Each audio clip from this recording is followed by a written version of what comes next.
Buenas noches, público de Panamá Vieja Escuela. Bienvenidos a la segunda parte y a la conclusión de nuestra narrativa sobre el segundo ascenso y la segunda caída del presidente Arnulfo Arias en su segunda presidencia de 1949 al 10 de mayo de 1951. Los que no han visto la primera parte, por favor, los exhorto, los invito que por favor vean esa parte primero. Esta es la conclusión y habrá muchas cosas que no van a entender si empiezan por acá. Adicional a eso, quiero dejar muy en claro que todo lo que voy a estar narrando acá está debidamente documentado. Así que empecemos por la parte final de la primera parte, en el cual estábamos viendo que ya el presidente Arnulfo Arias Madrid estaba siendo acusado directamente a él como persona, no a su gabinete, de estar envuelto en enormes casos de corrupción por estar aprovechándose de su figura como presidente y magnatario. Entonces, creo yo que uno de los mayores escándalos, o por lo menos el escándalo que pone el primer clavo en el ataúd de su presidencia, sucede en marzo de 1951. ¿Y por qué? En la administración pasada de Enrique Jiménez se aprueba la construcción del Hotel El Panamá. El Hotel Panamá, era una gran obra de esa administración. De adicional, era una obra que estaba siendo adulada por todo el mundo, por su arquitectura, por su magnitud, por su envergadura, por la cantidad de cuartos que iba a tener, por el terreno, etcétera, etcétera. O sea que era una grandísima obra y adicional a eso iba a impulsar el turismo. Supuestamente era el mayor hotel de Centroamérica en ese momento, creo yo. Y entonces era una obra que iba a impulsar al turismo y que iba a inyectar dinero a un país que estaba sufriendo una enorme crisis económica, un déficit fiscal que fue adoptado en la presidencia de Arnulfo Arias en 1949, o sea que Arnulfo Arias estaba gobernando sobre una enorme crisis económica. Entonces, resultado de esta crisis económica, el Hotel en Panamá, la construcción empieza a quedarse sin liquidez. Entonces, los accionistas del Hotel en Panamá le piden al Estado una emisión de bonos por 1.5 millones de dólares para poder pagar deudas y para poder pagar una gran deuda a su mayor acreedor, que era el Banco Fiduciario, que era el único banco del país de banca privada. Entonces, obviamente, para que esta emisión de bonos se diese, tenía que ser aprobado por la Asamblea tenía que sacar una ley, y Arnulfo Arias se fue directamente en contra de la emisión de bonos y dijo que no, vetó la idea y vetó la ley. Y adicional a eso, había mandado a auditar el Banco Fiduciario y había puesto, no solamente que lo manda a auditar, había puesto a su cuñado de auditor. Entonces, cuando esto sucede, de que veta la ley y que lo manda a intervenir al banco, todos los depositantes empiezan a pensar de que el banco está en bancarrota y que por eso es que el presidente ha actuado de esta forma. Entonces, la gente va por cientos a sacar todos sus fondos y todos sus depósitos del banco y ponen al banco en total insolvencia.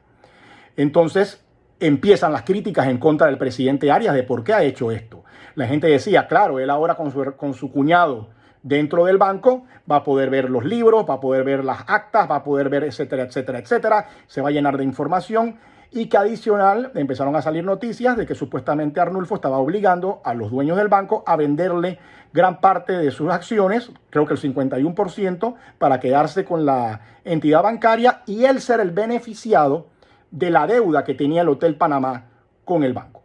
Esto fue una noticia que trascendió. Esto llegó hasta Estados Unidos porque en Estados Unidos habían personas que le habían prestado dineros. Había un grupo bancario que le había prestado ya dinero al Hotel El Panamá. Y también se veían perjudicados por lo que estaba haciendo el doctor Arnulfo Arias. Y entonces empezaron a salir, incluso en el New York Times, si no me equivoco, noticias de que el doctor Arnulfo Arias se quería robar la institución bancaria.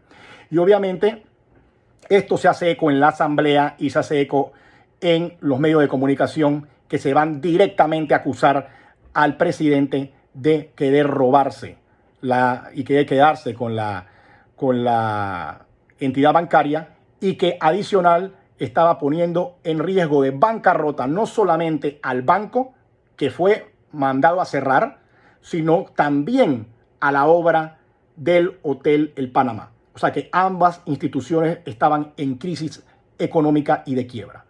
Entonces el diario El País, obviamente, gran opositor, empieza a lanzar totalmente noticias en contra de lo que está haciendo, acusando al doctor Arias por lo que está haciendo, arma varios mítines, tira varias crónicas y en estos mítines se reúnen varios expresidentes de Panamá, políticos de gran renombre y que todos se habían convertido en enemigos del doctor Arias, durante la década del 40.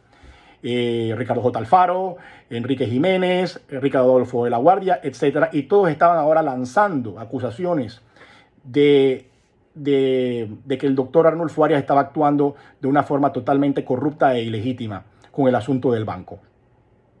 Entonces la policía secreta, lo que hace el presidente Arias, tenía que acallar estas voces en su contra y en contra de su gabinete, y entonces lanza la policía secreta en contra de estos políticos y apresan a muchos de ellos, mandan a cerrar el diario El País, mandan a cerrar el diario La Hora, que era el diario de su sobrino Tito Arias, y creo que mete preso a Tito Arias, mete preso a Nen Valdés, que trabajaba en el diario también y que había sido uno de los grandes impulsores de la Caja del Seguro Social en su pasada administración de 1941. O sea que, para que veas todos los enemigos que tenía Arnulfo Arias, que había cosechado.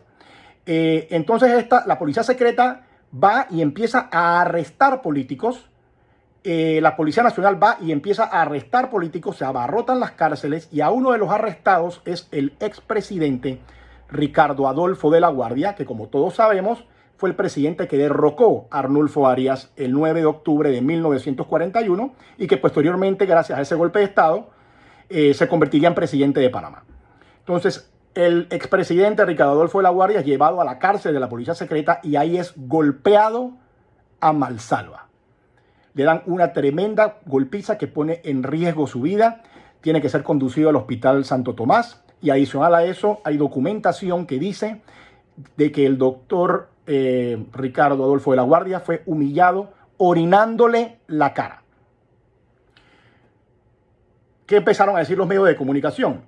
Que el jefe de la policía secreta es el presidente de la República y que él había dicho bajo un decreto que solamente le tenían obediencia al presidente. O sea que todo el mundo empezó a decir que el presidente había ordenado que a Ricardo Adolfo de la Guardia se le humillase, se le golpeara y se le orinara encima, como venganza por lo que le había hecho en la administración en la cual lo había derrocado.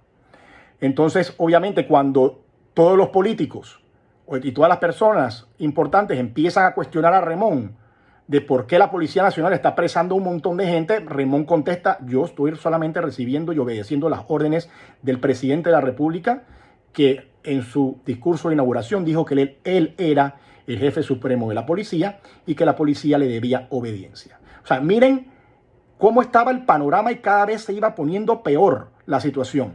Entonces, Arnulfo Arias, muy mal asesorado, los medios de comunicación empezaron a decir que Arnulfo Arias tenía astrólogos y magos como asesores dentro de la presidencia. Algo que me parece muy gracioso, porque yo sé que el doctor Arnulfo era muy místico y le gustaba mucho esto de la astrología, así que no creo que no dudo de que haya tenido astrólogos y magos y brujos dentro de la presidencia como asesores. Y entonces, muy mal asesorado por sus copartidarios y por su gabinete, empezó a tomar medidas muy extremas de persecución para acallar las voces en contra de su gobierno. Entonces, esto hace que a finales de abril estalle la violencia en el país de una manera muy fea. Entonces, también para finales de abril del 51, ya el presidente Arnulfo Arias se ha quedado totalmente solo, sin ningún apoyo dentro de ningún sitio, ningún apoyo dentro de la Asamblea, ningún apoyo dentro de la Corte Suprema de Justicia. Incluso su partido, el PRA, se había dividido anteriormente y el señor Norberto Navarro había salido del partido y había fundado un nuevo partido llamado el PRI, que iba totalmente en contra de la política partidista de Arnulfo Arias. Entonces ya el presidente pierde toda credibilidad y lo único que se queda es con su gabinete y con sus copartidarios y, digamos, con sus astrólogos, si es que lo asesoraban. Yo no sé cuánta asesoría recibía el presidente, porque todo el mundo lo que me dice de él es que era una persona muy terca y que no le gustaba escuchar y que le gustaba irse directo.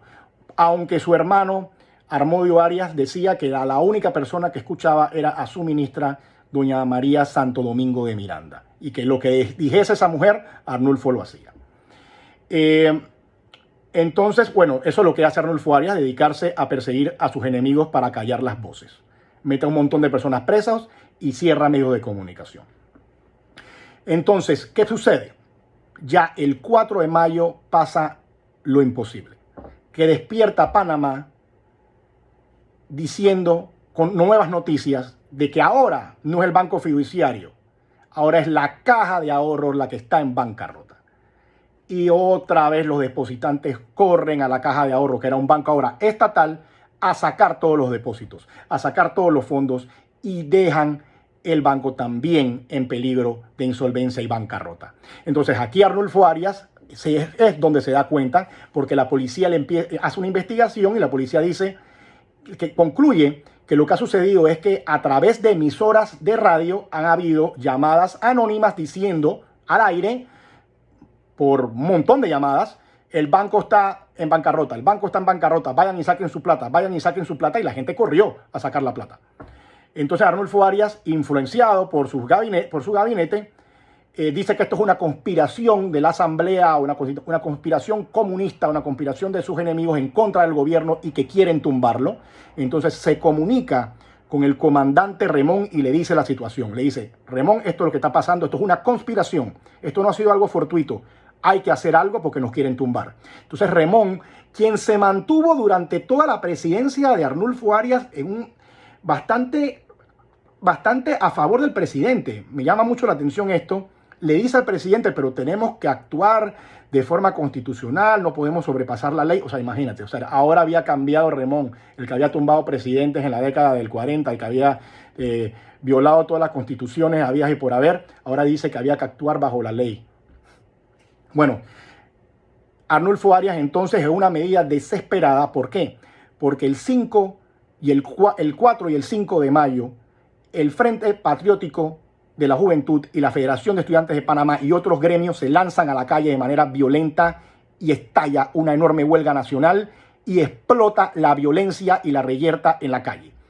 Esto fue el 4 y el 5. ¿Y qué hace Arnulfo Arias? Vuelve a mandar a su policía secreta, salen copartidarios del PRA armados y se forma un enorme caos en el país, balaceras, hay francotiradores disparándole a los manifestantes, inclusive hay documentos que dicen que hay francotiradores en la bahía de Panamá en unos botes disparándole a los manifestantes, matan alrededor de 3 o 4 manifestantes entre los 2 primeros días y al final de toda la reyerta, hasta la conclusión de la salida del doctor Arias, creo que morirían como unos 11 personas en manos de la policía secreta y del PRA.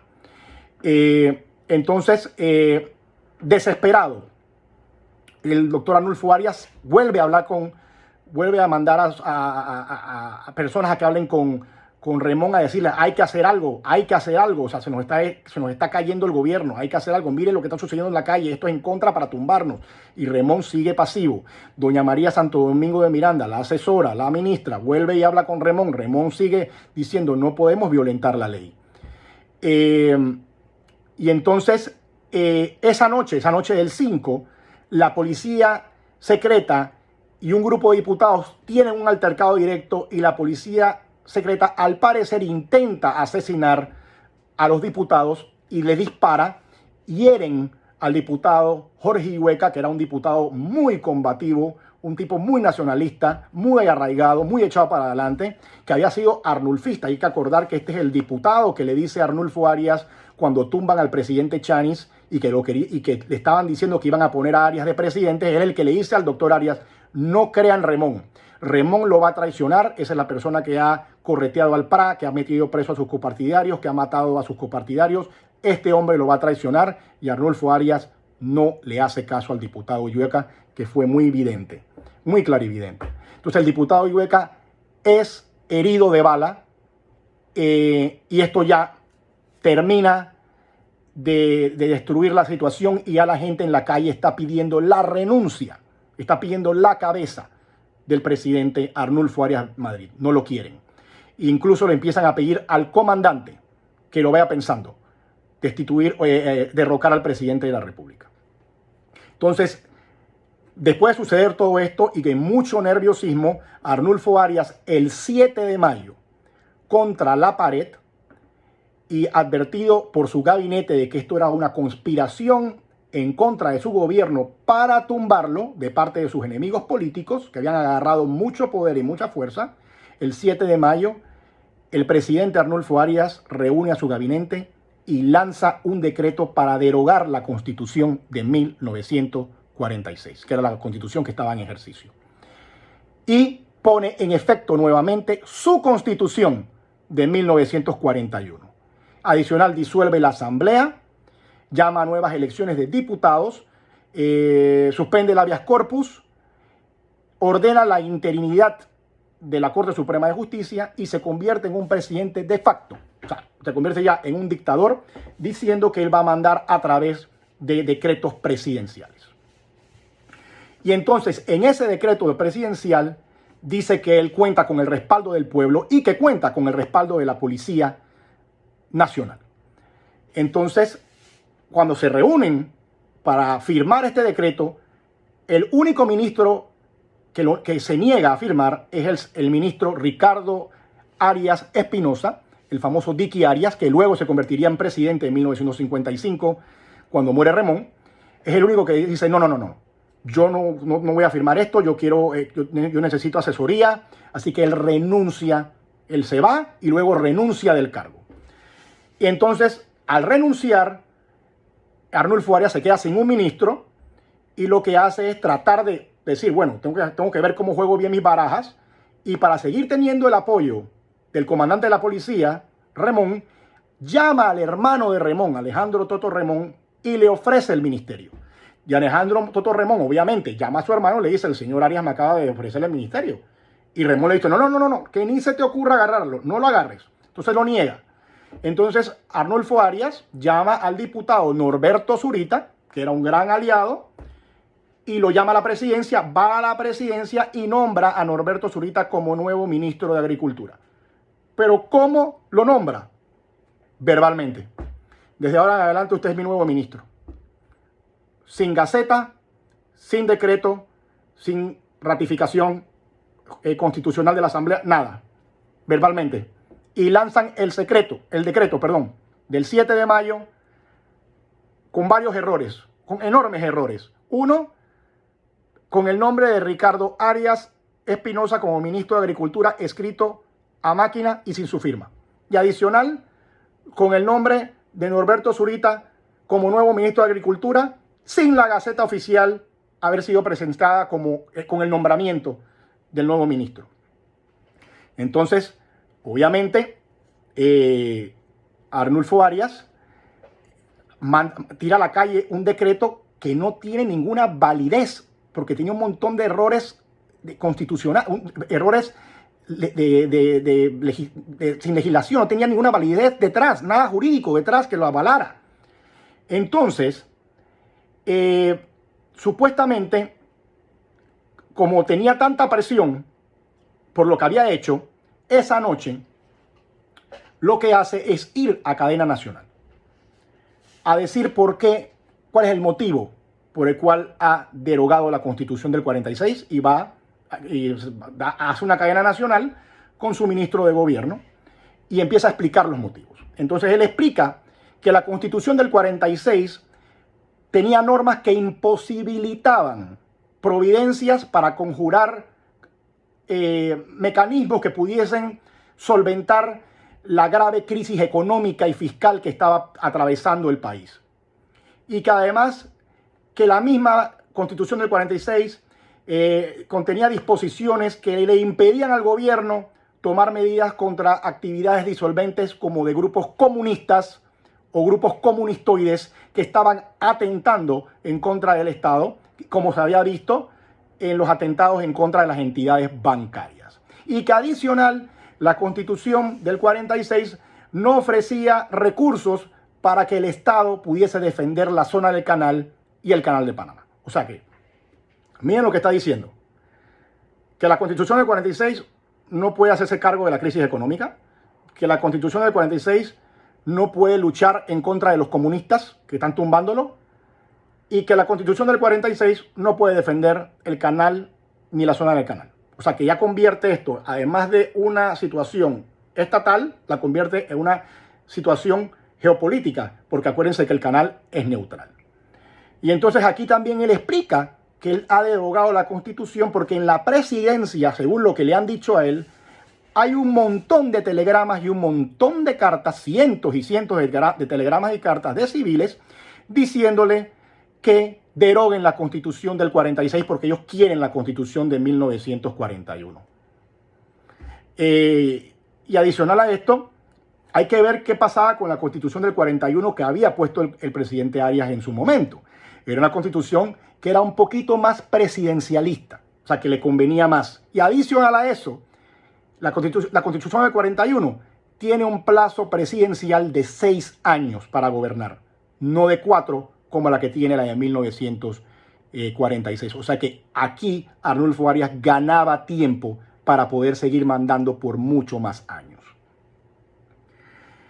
Entonces, aquí también hay algo que quiero aclarar con esto de que Arnulfo Arias dice que la Constitución del 46 no tiene providencias para poder luchar contra las actividades de grupos disolventes como los comunistas que están tratando de tumbarlos. Y aquí lo irónico es que la Constitución del 41, la que Arnulfo acaba de poner de vuelta, es la que no contiene ningún preconcepto que impidiese la militancia de la política comunista. Y la Constitución del 46, en el artículo 103, sí impedía agrupaciones comunistas porque impide la agrupación de cualquier grupo político que no tenga ideas democráticas, y el comunismo no es democrático. O sea que si había una constitución que sí podía pelear en contra del comunismo, prohibiendo su militancia, era la de 1946. O sea que este es el montón de errores que empieza a cometer Arnulfo Arias, errores súper incoherentes. Entonces, obviamente, cuando saca esta aclaración en cadena nacional, la Corte Suprema de Justicia, que supuestamente estaba en interinidad, saca un comunicado que dice lo siguiente: lo actuado por el presidente y su gabinete carece de valor jurídico. La Constitución solo podía reformarse por medio de un acto legislativo expedido por la Asamblea Nacional en 2 sesiones ordinarias, entre las cuales debía haber una nueva elección de diputados. Entonces, Arnulfo Arias, para defenderse de esto, dice, ¿y qué pasó en 1944 cuando el doctor Ricardo Adolfo de la Guardia deroga la Constitución de 1941 a través de un decreto y disuelve la Asamblea y nombra una nueva Junta Provisional de Gobierno y se pone él a la cabeza y también quita el habeas corpus? La diferencia fue que el doctor Ricardo Adolfo de la Guardia llama a una asamblea constituyente y llama a una elección de diputados para una asamblea constituyente. No es lo que está haciendo Arnulfo Arias. Arnulfo Arias está haciendo un retroceso a una constitución que ya había pasado y que había sido derogada. Entonces, obviamente, al día siguiente, el 8 de mayo, decenas de políticos se dirigen a la casa de Remón a pedirle explicaciones. ¿Cómo así que tú avalaste este decreto? Que este decreto dice que cuenta con tu apoyo. Y él dice, bueno, es que el presidente es el jefe supremo de la policía. Y él dice, Remón, tú eres el árbitro. Tú tienes que decirle a este señor y convencerlo de que está cometiendo un grave error y lo que tiene que hacer es derogar ese decreto del 7 de mayo y que tiene que volver a implantar la Constitución de 1946.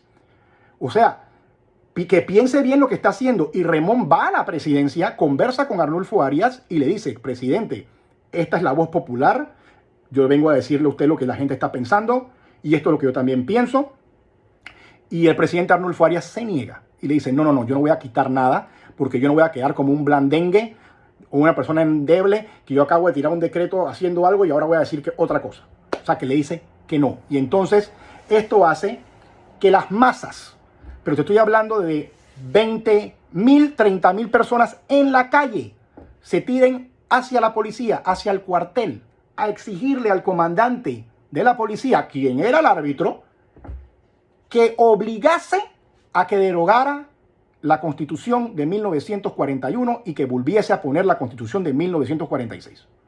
Y que si no lo hacía, como que, Remón, tú ya sabes lo que tienes que hacer, y lo que tenía que hacer era volver a derrocar al presidente.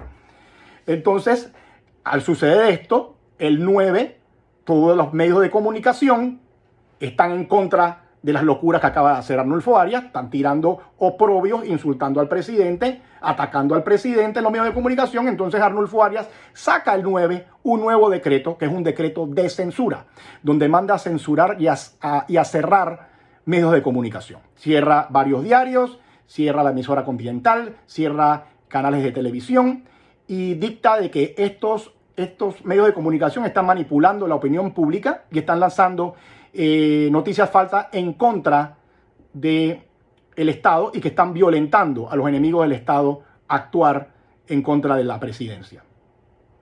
Entonces, ese 9, el país está en total caos, vandalismo, tiroteos. La policía secreta dice que no solamente francotiradores, dice que tiraban hasta bombas incendiarias, bombas de pequeña magnitud que explotaban carros. O sea, totalmente un caos en la calle, miles y miles de personas en la calle.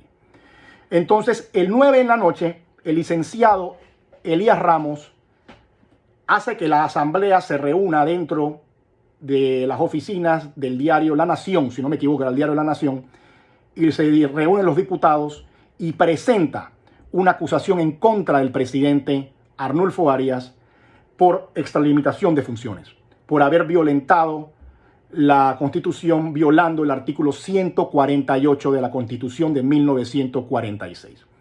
Y la Asamblea reunida falla a favor de ese recurso y suspende a Arnulfo Arias como presidente y lo separa del cargo y nombra a Alcibiades Arosemena, el vicepresidente Arnulfo Arias, como el nuevo presidente de la República de Panamá y que tiene que seguir los lineamientos de la Constitución de 1946, no la del 41 como decía el decreto.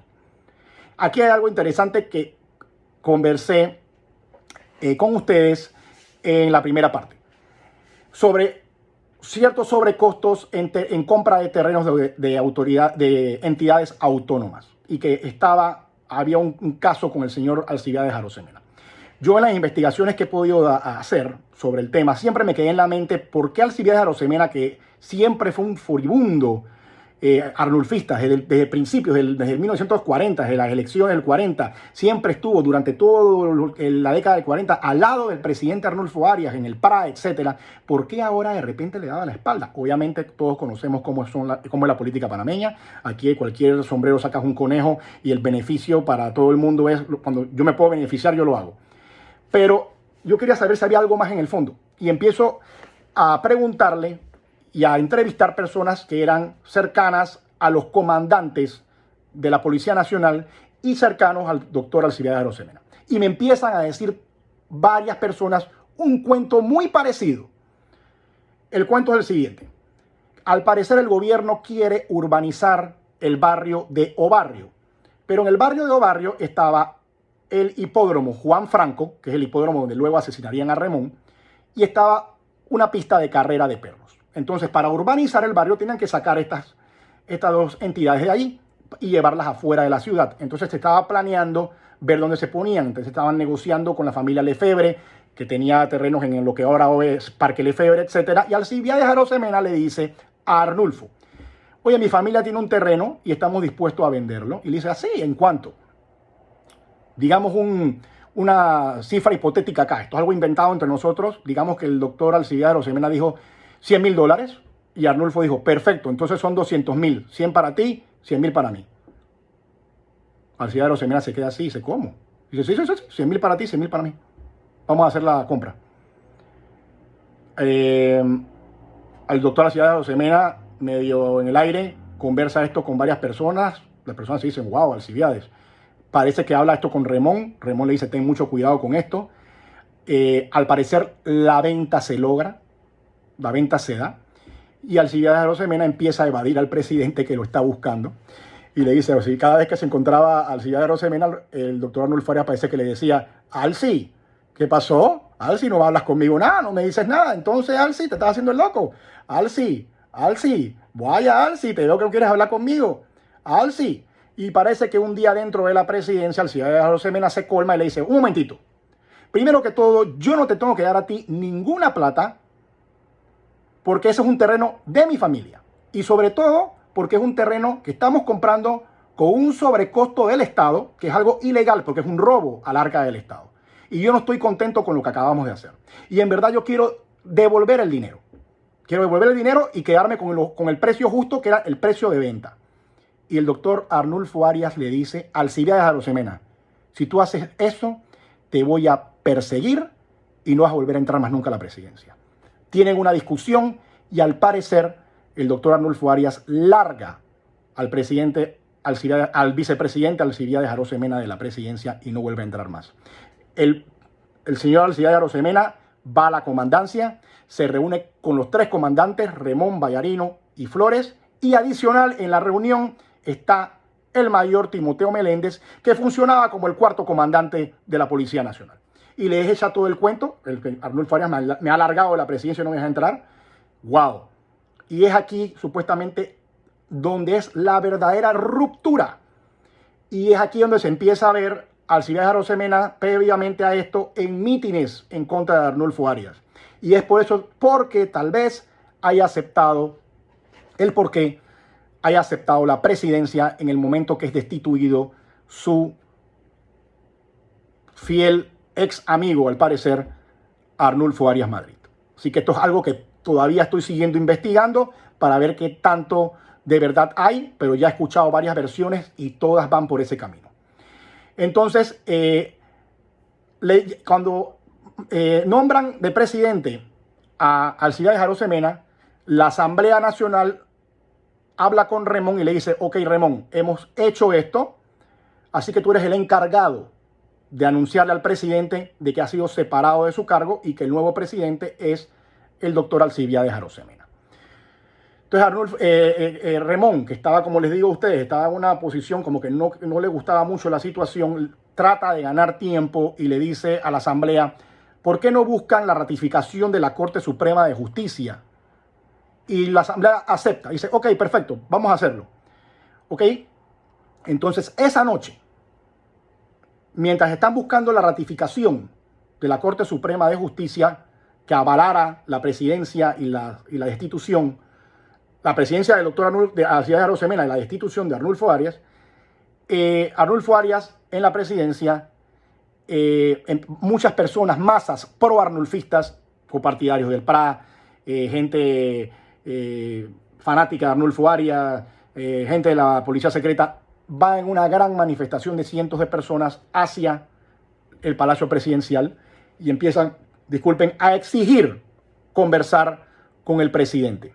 Y estando afuera del Palacio Presidencial, un montón de gente armada. No entiendo cómo esta gente está armada.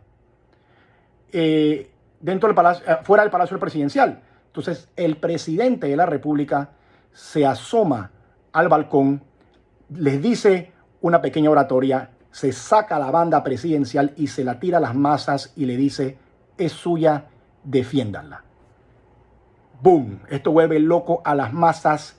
La gente empieza a vitorear, viva Arnulfo Arias, y la gente empieza a irrumpe dentro del Palacio Presidencial. La policía, la Guardia Presidencial, que era la que custodiaba el Palacio Presidencial, para no cometer un baño de sangre, deja que la gente entre, y al parecer entran entre 300 y 500 personas, muchos de ellos armados, muchos de ellos mujeres, a presentarle soporte y defensa al presidente Arnulfo Arias. Entonces, esa misma noche, el gabinete, muy nervioso, viendo todo lo que está sucediendo, el gabinete decide decirle al presidente Arnulfo Arias, presidente, por favor, creo que tenemos que derogar el decreto del 7 de mayo y volver a implantar la Constitución del 46 para que todo vuelva a la normalidad.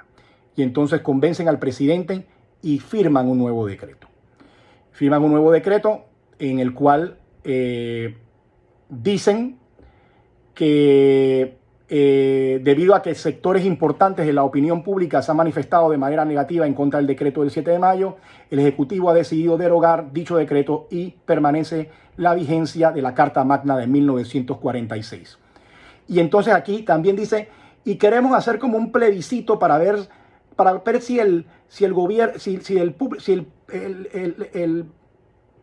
la gente, las personas, qué constitución quieren, que hagan un plebiscito para ver si quieren la constitución del 46, la del 41, la de 1904.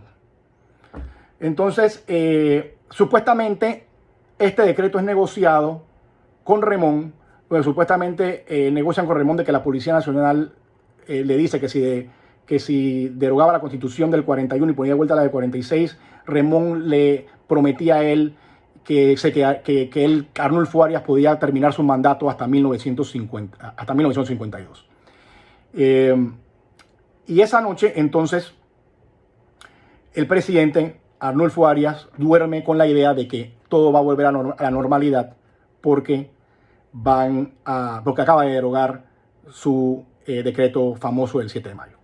Entonces, a la mañana siguiente, mientras todavía se estaba tratando de ratificar dentro de la Corte Suprema de Justicia la decisión de la Asamblea, Remón habla con Dicky Arias, Ricardo Arias Espinosa, el ministro que había renunciado, quien al parecer era primo de Remón y tenía mucha confianza, y le dice: vean del presidente porque la Asamblea ha decidido esto y están buscando la ratificación. Vean del presidente y explícale lo que ha sucedido y trata de convencerlo a que renuncie, a que se vaya con dignidad. Y entonces Ricardo Arias Espinosa, Dicky Arias, va a la presidencia. Afuera de la presidencia se está dando cuenta que hay gente poniendo barricadas, gente armada entrando y saliendo de la presidencia, que no son parte de la Guardia Presidencial, ni son parte del EDECAN, ni son parte de la Policía Nacional. Se está poniendo nervioso. Y cuando logra conversar finalmente con Arnulfo Arias, le dice: doctor Arias, están fallando para sacarlo. Están buscando la ratificación en toda la Corte Suprema de Justicia. ¿Por qué no renuncia? Renuncie para que se vaya con dignidad, se vaya con la frente en alto, que no se vaya igual que se fue en 1941. Váyase con la frente en alto, renuncie, presidente. El presidente Arias, al parecer muy mal informado, le dice: no, pero si la Corte Suprema de Justicia acaba de negar la solicitud de suspensión de mi cargo de la Asamblea. Así que no, yo no voy a pasar un bochorno internacional. He hablado con muchas cancillerías, etcétera, etcétera. Así que tengo muchas cartas todavía que jugar. Así que Dicky Arias se va donde Remón y le cuenta. Bueno, finalmente la Corte Suprema de Justicia ratifica la moción de la Asamblea Nacional y Alcibiades Arosemena es el nuevo presidente, y entonces ahora tiene la Policía Nacional, tiene que ratificar al nuevo presidente. Entonces obviamente hay una manifestación que lleva a Alcibiades Arosemena hacia la presidencia nuevamente, lo llevan en hombros, vitoreando por el nuevo presidente hasta la Asamblea. Hay una huelga, una manifestación de mujeres que van a la presidencia, porque hay que ver que cuando deroga la Constitución del 41 también estaba incluyendo lo del voto a la mujer, que era un enredo, así que las mujeres estaban bravas por lo que había hecho el presidente Arias. O sea, que está yendo una manifestación de mujeres, hay una huelga de brazos caídos, están llevando en hombros un montón de personas al nuevo presidente Alcibiades Arosemena a la comandancia para que Remón le dé el visto bueno como presidente. O sea, miren el desastre que había. Y adicional a eso, la presidencia llena de afines a Arnulfo Arias armados. Entonces llega Alcibiades Arosemena y Remón le da el visto bueno y lo nombra presidente. O sea, lo ratifica. O sea, algo que estaba en la Constitución. Entonces, al pasar esto, Remón ya se entera de que hay mucha gente armada dentro de la presidencia y sabe que puede estallar el caos en cualquier momento. Entonces, ¿qué hace? Remón llama al mayor Lescano Gómez, que era el jefe de la Guardia Presidencial. Y la Guardia Presidencial, bajo Constitución, le debe honores y debe custodia y defensa, 1, al Palacio Presidencial y 2, al presidente de la República. O sea que le debe respetos, deberes y honores y salvaguardar la vida del doctor Arnulfo Arias Madrid. Pero aquí hay un caso extraño porque acaban de suspenderlo. Entonces Remón llama a Lescano Gómez y le explica la situación, y Lescano Gómez le dice: bueno, aquí hay un montón de gente armada. Y entonces Remón le dice: acaban de suspender ya el presidente, el nuevo presidente es Alcibiades Arosemena. Lescano Gómez le dice, ¿usted quiere que yo vaya donde el presidente y le informe? Y dice, no quiero que veas a Arnulfo Arias. Lo que tienes que hacer es trancar la presidencia, no dejes que nadie entre ni que nadie salga. Quédate en la parte de abajo de la presidencia, alrededor del patio morisco donde están las garzas, y custodia la armería y no dejes que nadie tenga acceso a esas armas. Porque si esas personas que están allá arriba agarran esas armas, que son armas de combate, se va a formar un lío muy grande. Y Lescano Gómez obedece. Cuando está trancando la presidencia, el edecán de Arnulfo Arias, que era el teniente coronel Roberto Anguissola, el edecán, como ya habíamos explicado en otros lives, era una figura decorativa, era un asistente de campo que tenían los presidentes, que cuando iban a eventos, etcétera, siempre había un oficial vestido de militar o vestido de policía, con chaqueta de lujo. Bueno, eso es lo que es el edecán. Entonces este edecán era un asistente de campo del presidente y empieza a ver que Lescano Gómez está cerrando la presidencia. Entonces le pareció raro y va donde el presidente Arnulfo Arias y le cuenta. Y le dice, presidente, el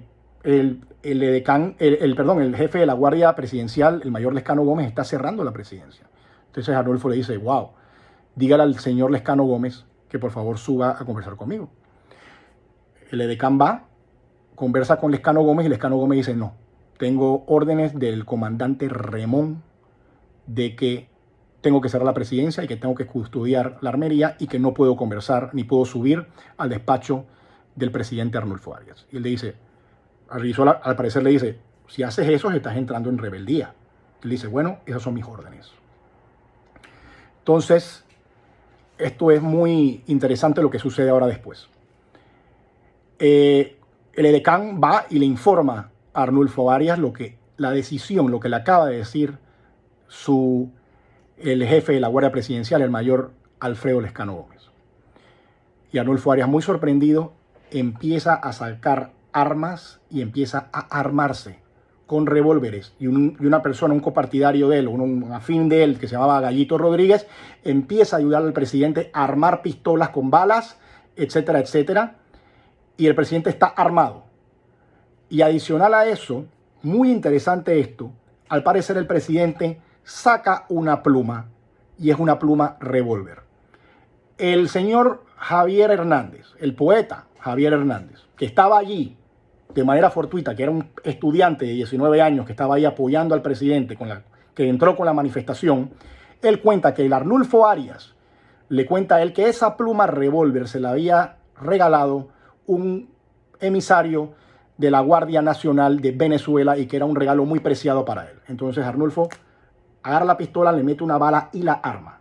Esta pluma, que hablamos de pluma revólver. Adicional a eso, el señor Russo Berguido, quien era el secretario privado de la presidencia, o trabajaba en la secretaría privada de la presidencia, cuenta que el 9, o sea, el día anterior, llega un delegado de la Legión del Caribe y le presenta a Arnulfo Arias un regalo, que era una caja roja. Arnulfo la abre y saca una pistola, un revólver, y que era un revólver, al parecer un Colt 38 plateado. Dice que hasta la cacha era plateada, que parecía un revólver de plata y que todo el mundo quedó deslumbrado y que Arnulfo Arias estaba muy contento de tener su nuevo revólver y que incluso se lo metió en el cinto. O sea que el presidente de la República estaba armado. Estaba armado con varios revólveres y tenía, según lo que cuentan varias personas, una pluma revólver que tenía una bala dentro. Cuando el presidente Arnulfo Arias, que se estaba armando, según lo que cuentan varias personas y el testimonio del poeta Javier Hernández, se pone pistolas en el cinto, pistolas dentro del saco y la pluma, repitiendo esto muchas veces, pero es así. Entonces dice a los presentes, bueno, ustedes han escuchado lo que nos ha dicho nuestro edecán, teniente coronel Roberto Anguissola, de que el mayor Lescano Gómez está en rebeldía y que no quiere subir a conversar conmigo.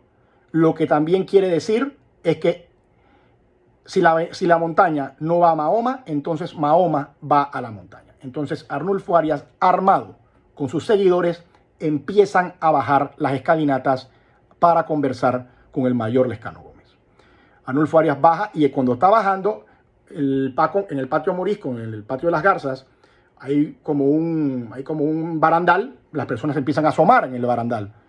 para ver qué es lo que está sucediendo. Baja el presidente con algunas personas y cuando el mayor Lescano Gómez ve que el presidente está trabajando, el mayor Lescano Gómez habla con su tropa y se cuadran. Atención tropa, o como sea que se diga, el presidente de la República, doctor Arnulfo Arias Madrid. Se saludan, Arnulfo Arias conversa con él y dice, mayor Gómez, ¿por qué usted ha cerrado la presidencia y por qué usted no quiere subir? Dice, bueno, porque él le cuenta, Remón me ha dicho esto, esto y esto y esto. Y entonces él dice, entonces quiere decir que el jefe de la Guardia Nacional y usted están en rebeldía. Por favor, suba a mi despacho porque tenemos que conversar. ¿Por qué supuestamente no quería que subiera Lescano Gómez a conversar con Arnulfo? ¿Por qué Remón no quería? Porque en 1949, cuando sucede el asunto del escándalo de la carne, que Chanis llama a Remón a que vaya a la presidencia, Chanis arresta a Remón. Entonces Remón lo que no quiere es que el presidente arreste o secuestre al jefe de la Guardia Presidencial. Entonces el mayor Lescano Gómez aquí comete un gran error de juicio y accede a ir al despacho a conversar con el presidente de la República, o con el expresidente, como lo queramos decir. Y llama a su segundo, le dice a su segundo que lo acompañe. Su segundo era el teniente Juan Flores, que también era miembro de la Guardia Presidencial. La Guardia Presidencial en ese momento eran como 12 oficiales aproximadamente. Y empiezan a subir las escalinatas, Arnulfo Arias primero, después venía Lescano Gómez y después venía el teniente Flores. Y cuando están subiendo las escalinatas, estas personas que están en el balcón del patio morisco empiezan a vitorear. Empiezan a gritar, ¡viva Arnulfo Arias! El único presidente es Arnulfo Arias, defenderemos al presidente hasta la muerte, con Arnulfo hasta la muerte. Esto empieza a poner nervioso a el señor Lescano Gómez. Y adicional a eso, él está viendo que la gente está armada. Entonces, al parecer, él intenta impedir de que el presidente Arias siga caminando. Y ahí, en un incidente muy confuso, se forma una cruenta balacera donde caen muertos el mayor Lescano Gómez y el teniente Juan Flores, ambos miembros de la Guardia Presidencial. Empieza una balacera entre la Guardia Presidencial y los afines y los copartidarios y la policía secreta que están en la parte de arriba defendiendo al doctor Arias. El tiroteo, la Guardia Presidencial empieza a ametrallar el techo el primer alto, que era un techo de madera. Las balas empiezan a traspasar la madera y empiezan a herir y a matar a varias personas que están allá arriba. Y los que están arriba están disparándole a la Guardia Presidencial y están hiriendo a varios. Si no me equivoco, eran 12 y creo que quedan como 6 heridos y 2 muertos en la Guardia Presidencial. O sea, y esto es una batalla que demoraría varias horas. Entonces Arnulfo Arias logra salvarse de este tiroteo y sube al primer palco. El señor Russo Berguido, que ya habíamos hablado, que es la persona que habla de la cajita con la pistola, que lo tiene escrito en un documento llamado Arnulfo Arias, pistolero de Levita, el señor Russo Berguido cuenta que cuando empieza la balacera, él ve que el señor Arias camina y que va ajado, y va jadeante, y va pálido, y que ve que tiene una mancha de sangre como de una mano que se va escurriendo por el pantalón de su saco. Esa mancha de sangre ustedes la pueden ver en la famosa foto del Volveremos. Se ve, mírenle los pies, creo que es la pierna izquierda o la derecha, no recuerdo ahorita mismo cuál es. Se ve que tiene una mancha de sangre. Ese supuestamente es el mayor Lescano Gómez que se deslizó muriendo por el saco. La foto es prueba idónea de esto. Entonces él le pregunta al presidente, el señor Russo Berguido, le dice, presidente, ¿qué es lo que ha sucedido? ¿Qué es esta balacera? ¿Qué es? Y le dice, no me digas nada, no me digas nada. Déjenme solo. Y al parecer se mete en el despacho. Entonces aquí, en medio de esta balacera que se forma aquí, que dura un montón de horas, irrumpamos esto para hablar de un montón de teorías de conspiración que han resultado sobre el asunto de la muerte del mayor Lescano Gómez y el teniente Juan Flores. Hay varias conspiraciones. Una de ellas es que Arnulfo Arias asesina al mayor Flores. Esa es la que más cuentan los detractores del señor Arias. Lo que cuentan los copartidarios o los afines o los panameñistas, los arnulfistas, es que no, es que el señor Lescano Gómez intenta matar a Arnulfo Arias y que la Guardia, una de dos, o la Guardia hace un fuego cruzado tratando de defender al presidente y se matan entre las unidades, o la gente que estaba defendiendo a Arnulfo son los que matan a los dos oficiales. En las declaraciones sobre las muertes de estos oficiales, la primera dama, Ana Matilde Linares de Arias, que es llamada a declarar, ella dice que cuando estaban subiendo las escaleras, el señor Lescano Gómez ve que algo está pasando raro, intenta desarmar a su marido, o sea, que está aceptando que su marido está armado, y que lo abraza por la espalda para quitarle un revólver. O sea que en esta posición, y que en esa posición hay una balacera y muere. Entonces, ¿cómo en esta posición? Si en esta posición alguien dispara, va a matar también al presidente de la República. El edecán Roberto Anguissola, también declarando sobre el hecho, declara otra cosa. Declara que cuando están subiendo las escaleras es Arnulfo Arias el que intenta desarmar a Lescano Gómez y ahí se forma la balacera y muere, dando a entender que Arnulfo Arias puede ser la persona que asesina a Lescano Gómez. La otra versión es que supuestamente en un asunto de lealtad, cuando el mayor Lescano Gómez va a matar al presidente Arias, el teniente Flores, que era muy arnulfista, asesina a Lescano Gómez para que no mate a Arias, y ahí se forma entonces la balacera entre todo el mundo y muere también el teniente Flores. Y la otra versión es la famosa versión de la pluma que corrió días después del incidente de la balacera dentro de la presidencia. ¿Cuál es esa versión? Que supuestamente el doctor Arnulfo Arias, cuando empieza a forcejear con Lescano Gómez, agarra su pluma y a quemarropa le dispara al mayor Lescano Gómez y lo asesina. Supuestamente tengo una persona que en estas investigaciones que estoy haciendo que da un buen testimonio, no voy a decir su nombre ahora, voy a esperar que salga mi trabajo para poder revelar su nombre, pero aquí doy un poquito de la noticia. Esa persona dice que Arnulfo Arias, después que pasa la balacera y logra subir, le dice a esta persona, deshazte de esto, y le entrega la pluma. Esta persona nerviosamente guarda la pluma y que tiempo después en su casa encuentra la pluma famosa y la abre, ¡pap!, y cae el casquillo donde supuestamente estaba la bala que mata al mayor Lescano Gómez. Yo he podido conversar, dicen que esa pluma también al final del día terminó donde un armero en Perejil, y que el armero en Perejil supuestamente la desarmó y le quitó toda la parte, todos los percutores y todas las cosas para volverla como un recuerdo, como un adorno, y que alguien la posee.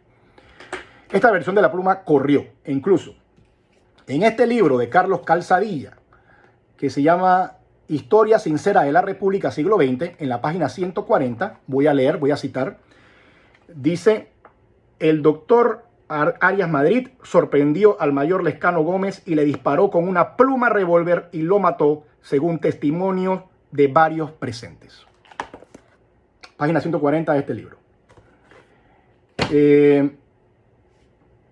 Al final del día, supuestamente yo he podido hablar con la persona que el abuelo es la persona que hace la autopsia del mayor Lescano Gómez. Esa es una autopsia que al parecer se ha perdido, no está en el expediente, no sé si la han sacado deliberadamente, la he buscado por mucho tiempo.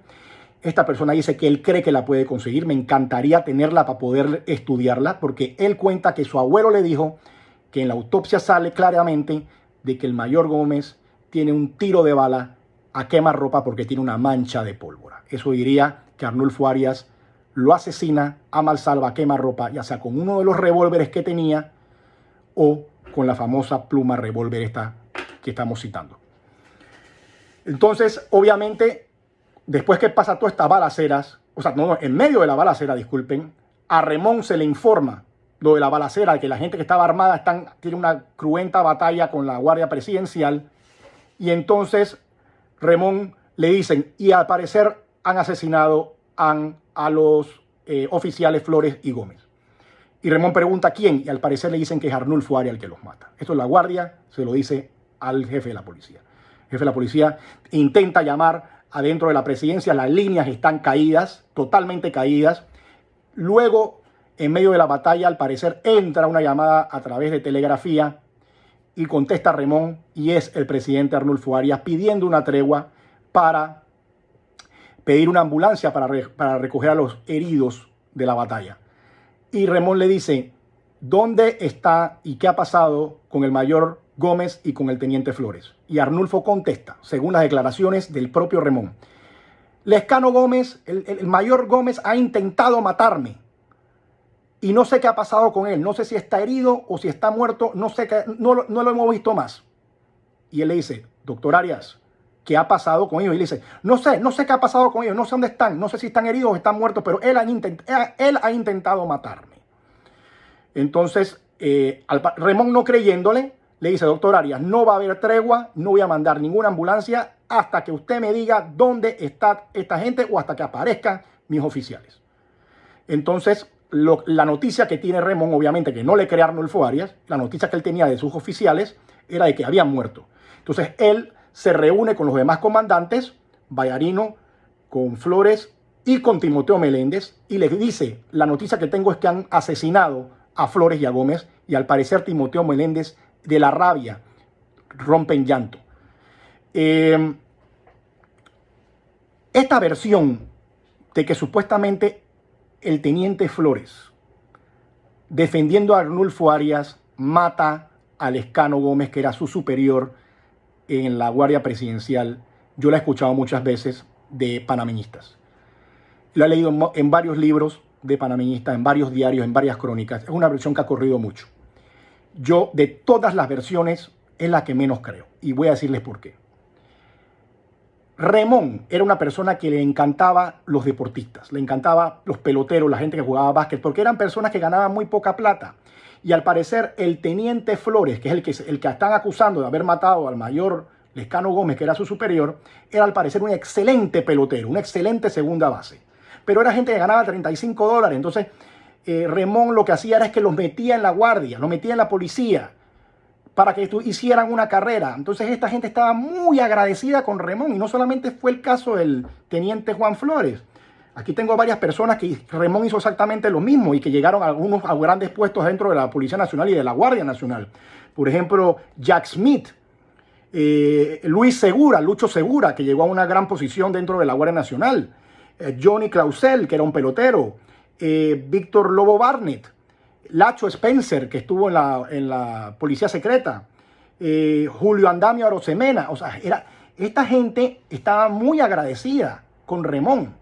Y adicional a eso, esta gente le tenía mucho cariño. O sea, lo que yo leo, incluso lo que Remón dice, es que el mayor Lescano Gómez era su amigo, era amigo de todas las tropas y que tenía muy buena relación entre Flores y Gómez. Entonces, decir que el teniente Flores mata a su superior porque su superior iba a matar a Arnulfo Arias, eso quiere decir que Remón le tuvo que haber dicho al mayor Gómez, si te ves en peligro, asesina al presidente. O sea, algo de eso tuvo que haber habido para que esto suceda. Entonces, por eso yo digo, yo no creo que por la relación tan buena que tenían dentro de la Guardia Presidencial, la versión esa es que supuestamente intentando desarmar a Arnulfo, entonces es que Flores mata a Gómez. O sea, esa versión, la verdad, ustedes pueden creer lo que quieran, yo no estoy tratando de estar parcializado, simplemente esta de todas las versiones es la versión que yo menos me inclino.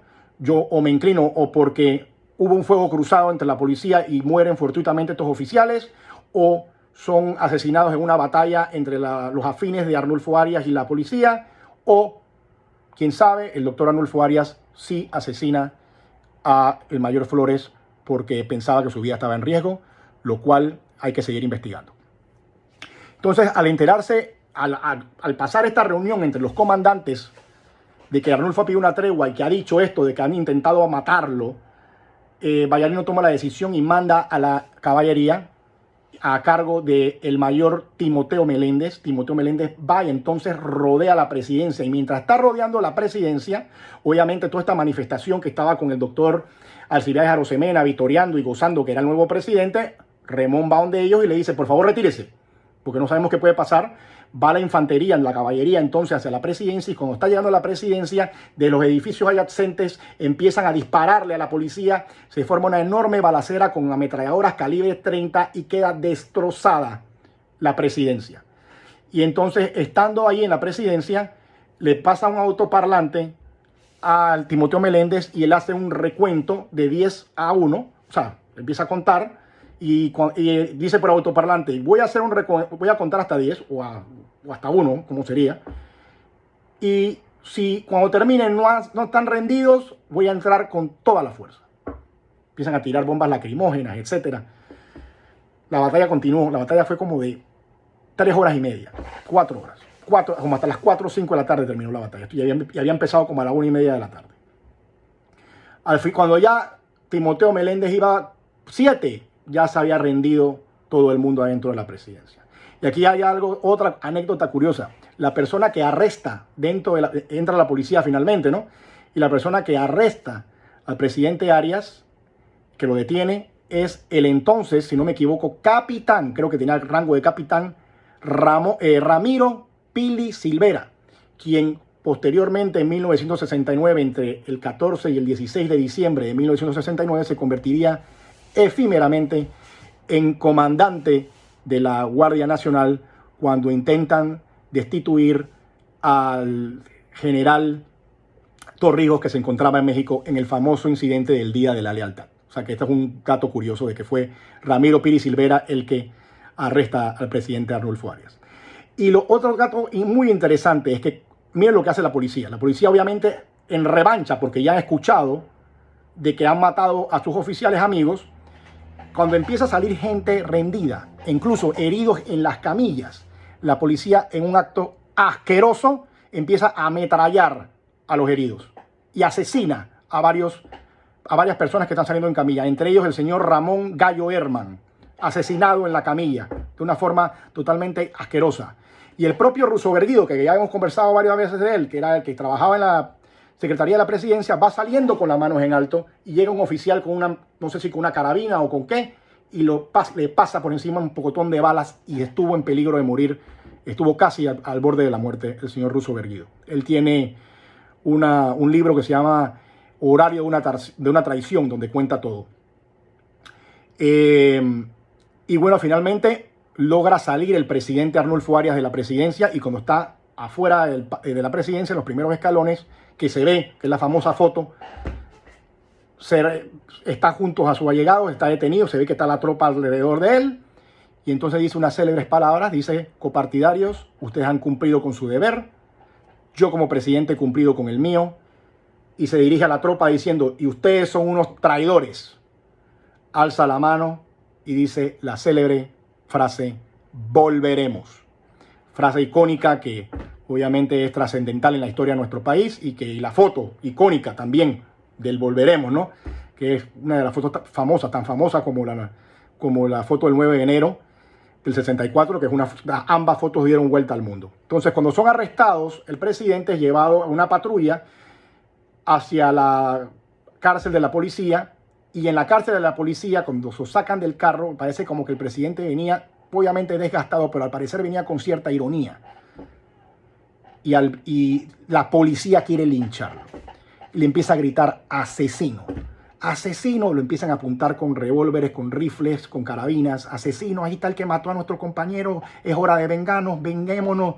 Norberto Navarro le tira una trompada a Arnulfo Arias, se tiene que meter Remón, se tiene que meter Vallarino, tienen que custodiarlo entre los dos comandantes para poder meterlo en la celda. Lo meten en la celda adentro de cuando están entrando a la cárcel, los policías apuntándole, gritándoles insultos: HDP, asesino, desgraciado, dictador.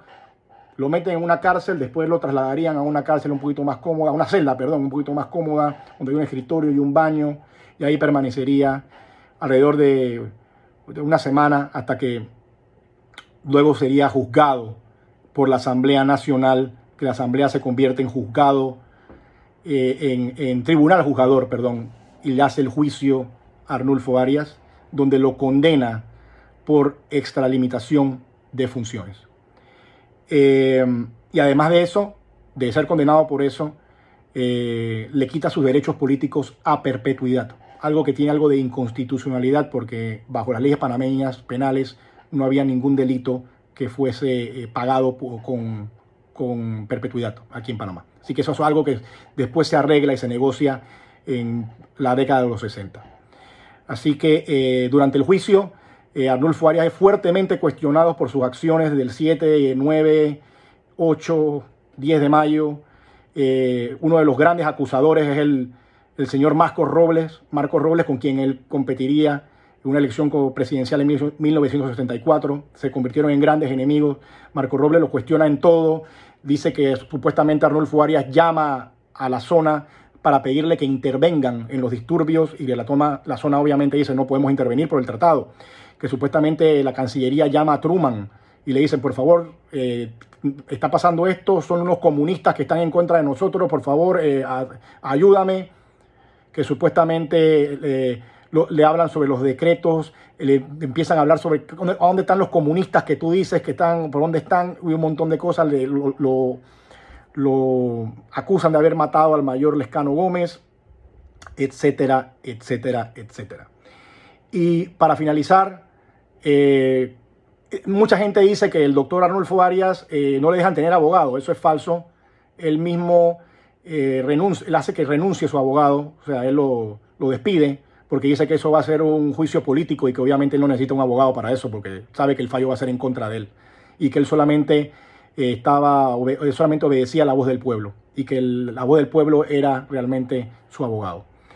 Entonces, al final del día, bueno, fallan. Este es el fallo. Cuando le preguntan, el doctor Arnulfo Arias se la pasa todo el juicio, cuando no está declarando, leyendo un famoso libro que se llama El Contiki, y está leyendo su libro. Incluso dice que en ocasiones, en gesto de burla, hasta voltea el libro al revés.